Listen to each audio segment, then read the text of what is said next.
নমস্কার সকলকে, স্বাদে গন্ধে চ্যানেলে তোমাদের আরও একবার স্বাগত জানিয়ে শুরু করছি আমার আজকের রেসিপি চিলি চিকেন। আজ আমি বানাচ্ছি গ্রেভি চিলি চিকেন। তবে এর আগে ড্রাই চিলি চিকেনের রেসিপি আমার চ্যানেলে দেওয়া আছে, তোমরা চাইলে ওটা দেখে আসতে পারো। তো চলো দেখে নেওয়া যাক আজকের এই চিলি চিকেনের রেসিপিটা আমি কিভাবে বানাচ্ছি আর আমার কি কি প্রয়োজন পড়ছে। চিলি চিকেন বানানোর জন্য এখানে আমি হাড় ছাড়া মাংস নিয়েছি। মাংসের সলিড পিসগুলো দিয়ে চিলি চিকেন বানালে বেশি ভালো খেতে লাগে। তো এখানে আমার মাংসর পরিমাণটা নিয়েছি আমি 400 গ্রাম। এবার মাংসটাকে ম্যারিনেশন করে নেব। তার জন্য কি কি লাগছে 2 চামচ ময়দা এবং 2 চামচ কর্নফ্লাওয়ার। এখানে তোমরা কর্নফ্লাওয়ার আর ময়দার পরিমাণটা সমানও রাখতে পারো, অথবা কর্নফ্লাওয়ারের পরিমাণটা 2 চামচ রাখলে ময়দার পরিমাণটা 1 চামচ রাখতে পারো। আর দেব গোলমরিচ গুঁড়ো। এখানে আমি 15টার মতো গোলমরিচকে নিয়ে হামালদিস্তায় গুঁড়িয়ে নিয়েছি, সেটাকেই ব্যবহার করছি। তবে তোমরা চাইলে কিন্তু প্যাকেটের গোলমরিচ গুঁড়োটাও ব্যবহার করতে পারো।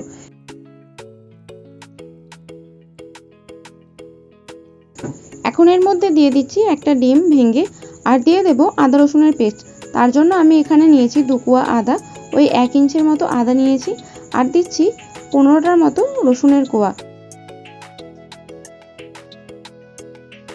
এখন আদা রসুনটাকে ভালো করে পেস্ট করে নিচ্ছি। এবার এই পেস্ট করা আদা রসুনটাকে দিয়ে দেব মাংসের মধ্যে।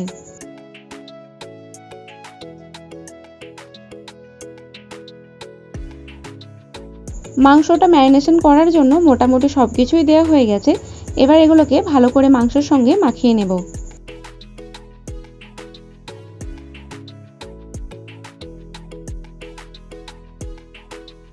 মাংসটা ম্যারিনেশন করা হয়ে গেছে। এবার এর মধ্যে দিয়ে দিলাম 1 চামচ কাশ্মীরি লঙ্কার গুঁড়ো এবং অর্ধেক চামচ ঝাল লঙ্কার গুঁড়ো। আর দিচ্ছি স্বাদ অনুসারে নুন এবং 1 চামচ সাদা তেল। এতে করে এই মিশ্রণটাকে আরও মসৃণ করবে সাদা তেল, সেই জন্য 1 চামচ সাদা তেল ব্যবহার করলাম। এবার সব কিছুকে একসঙ্গে ভালো করে মেখে নেব। এখানে তোমরা ঝাল লঙ্কার গুঁড়োর পরিবর্তে কাঁচা লঙ্কাটাকে অল্প কুচো করে বা আদা রসুনের সঙ্গে থেঁতো করেও ব্যবহার করতে পারো।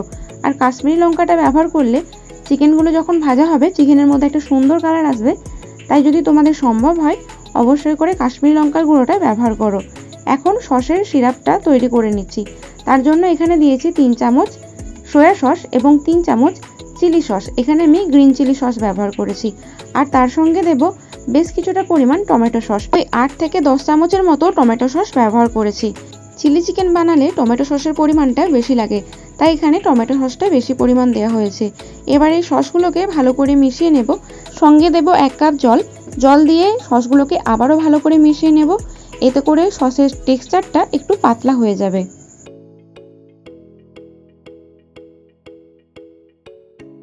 চিলি চিকেনের গ্রেভিটা একটু আঠালো করার জন্য আমি এখানে কর্নফ্লাওয়ার ব্যবহার করব। তার জন্য আর একটা বাটিতে আমি 2 চামচ কর্নফ্লাওয়ার নিয়ে নিয়েছি। এবার এর মধ্যে দিয়ে দিলাম 1 কাপ জল এবং এটাকেও ভালো করে মিশিয়ে নিচ্ছি। জলটা যেন রুম টেম্পারেচারে রাখা জল হয়, না বেশি ঠান্ডা না গরম। গরম জল দিলে কিন্তু কর্নফ্লাওয়ার দলা পেকে যাবে, তাই গরম জল একদমই ব্যবহার করবে না। আর এদিকে আমি একটা ক্যাপসিকাম 100 গ্রামের ক্যাপসিকাম কেটে নিয়েছি। তার সঙ্গে কেটেছি আমি 200 গ্রাম পেঁয়াজ এবং নিয়েছি 10-12টার মতো কাঁচা লঙ্কা, যেগুলোকে কুচিয়ে নিয়েছি। সঙ্গে 1 টুকরো আদা এবং 10-12 কোয়ার মতো রসুনকেও ছোট্ট করে কুচো করে নিয়েছি। আগে থেকে ম্যারিনেশন করা চিকেনগুলো ভেজে নেব, তাই এখানে কড়াইয়ের মধ্যে দিয়ে দিলাম বেশ কিছুটা পরিমাণ সাদা তেল। তেলটাকে বেশ ভালো করে গরম করে নিয়েছি। এবার তেলটাকে কড়াইয়ের চারপাশে খুন্তির সাহায্যে ছড়িয়ে দিলাম এবং আগে থেকে ম্যারিনেশন করে রাখা মাংসগুলো একে একে এর মধ্যে দিয়ে দিলাম। এই সময় গ্যাসের ফ্লেমটাকে অবশ্যই করে মিডিয়ামে রেখো।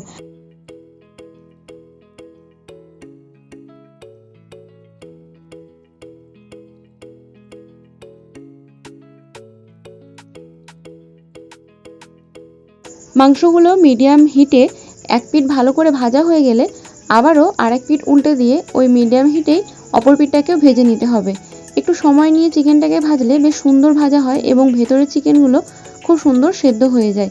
চিলি চিকেন এমনিই খুব তাড়াতাড়ি রান্না হয়, রান্না করতে বেশি সময় লাগে না। ওই চিকেন ভাজতে যেটুকু সময় লাগে সেটুকু সময় একটু তো দিতেই হবে, তাই একটু সময় নিয়ে মিডিয়াম হিটে চিকেনগুলোকে ভালো করে ভেজে নিও।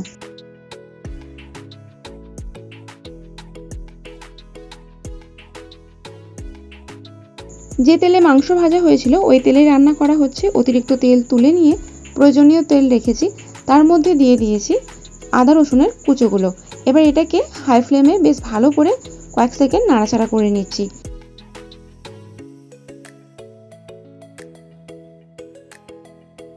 এগুলো কয়েক সেকেন্ড নাড়াচাড়া করে নেওয়ার পর এর মধ্যে দিয়ে দিলাম পেঁয়াজের টুকরো।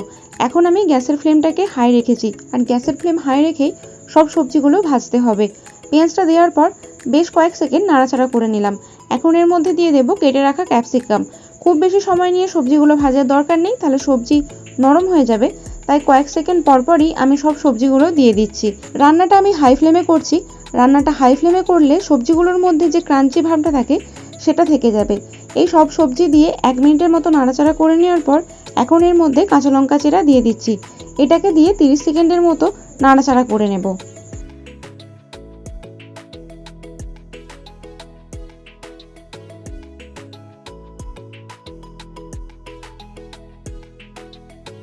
সবজি বেশিক্ষণ রান্না করা চলবে না, এতে করে সবজির মধ্যে যে জলটা থাকবে সেটা বেরিয়ে যাবে এবং সবজিটা নরম হয়ে যাবে, তাহলে কিন্তু চিলি চিকেন খেতে ভালো লাগবে না। তাই সবজিগুলো দেওয়ার পর 2 মিনিট রান্না করে নেওয়ার পরেই আমি যে আগে থেকে সসটা তৈরি করে রেখেছিলাম সেই সসটা এর মধ্যে দিয়ে দিলাম। দেখো এখনও কিন্তু গ্যাসের ফ্লেম আমি হাই রেখেছি। গ্যাসের ফ্লেম হাই রেখেই সসটাকে রান্না করে নেব। এবার আগে থেকে যে মাংসগুলো ভেজে রেখেছিলাম সেই মাংসগুলো এর মধ্যে দিয়ে দেব।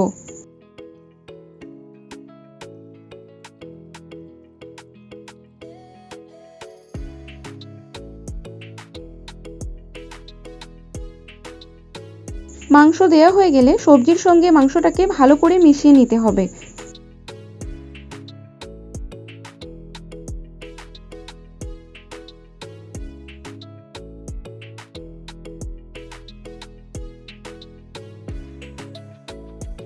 রান্নাতে বেশ কিছু পরিমাণের সস ব্যবহার করা হয়েছে। রান্নার স্বাদ ব্যালেন্স করার জন্য এখন এর মধ্যে দিয়ে দিলাম 2 চামচ চিনি।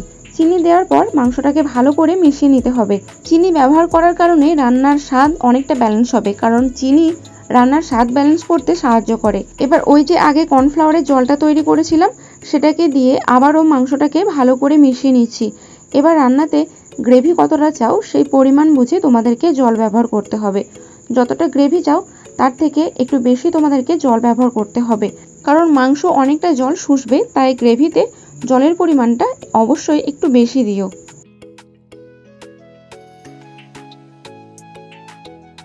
পরিমাণ মতো জল দেওয়া হয়ে গেলে জলের সঙ্গে মাংসগুলোকে বেশ ভালো করে মিশিয়ে নিয়ে আবারও রান্নাটাকে 2 মিনিটের জন্য হাই ফ্লেমে ফুটিয়ে নিলেই তৈরি হয়ে যাবে আজকের গ্রেভি চিলি চিকেন।